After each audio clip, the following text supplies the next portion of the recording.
పులివెందుల ఉప ఎన్నిక కోసం 2000 మంది పోలీసులను ఉపయోగించారన్నారు సజ్జల. ఒక్క వైసీపీ ఏజెంట్ ను కూడా పోలింగ్ బూత్ లోకి రానివ్వలేదని తప్పుపట్టారు. తాము ఎంతో సంయమనం పాటించామని, ఒకవేళ రెచ్చగొట్టి ఉంటే పరిస్థితి వేరేలా ఉండేదని అన్నారు. పులివెందుల్లో ఎంతమందికి సిరాచుక్క ఉందో పరిశీలిస్తే అసలు విషయం తెలిసిపోతుందని అన్నారు సజ్జల. చిన్న ఉప ఎన్నిక 10,000 ఓట్లు, 2,000 మంది పోలీసులు, బూతులు 15, 2,000 మంది పోలీసులు, ఒక్క వైఎస్ఆర్సీపీ ఏజెంట్ కూడా లోపలికి రానివ్వాల. తలబడితే ఏమయ్యేదో తెలియదు. వద్దు, ప్రశాంతంగా జరగాలి ఎన్నికలు, ప్రజల ప్రాణాలు మనకు ముఖ్యం.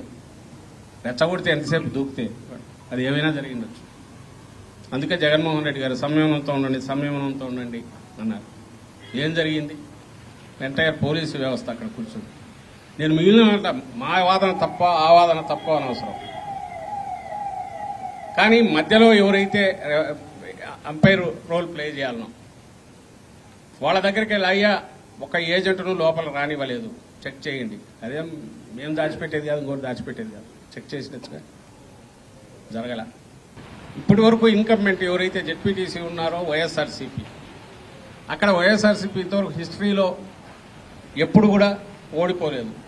సరే, ఓడిపోలేదు అనడానికి నువ్వు వేరే రీజన్స్ చెప్పొచ్చు, నేను వేరే చెప్పొచ్చు. కానీ ఇక్కడ జరిగిన దగ్గర అయితే సాక్ష్యాలు అక్కడ ఉన్నాయిగా. ఆ పార్టీ ఏజెంట్లు లేకుండా ఒక బూత్లో కూడా ఎన్నిక జరిగితే లోపలికి పోయి మాకు ఓటు వేసుకోవడానికి అలౌ చేయట్లేదంటుంటే పోలీసులు వీళ్ళని అడ్డగించి బయటకు దోసి లోపలైతే ఓటింగ్ జరిగితే, ఇవన్నీ సీసీ కెమెరాలో నిక్షిప్తమైతే నీకు ఎంతసేపు పని?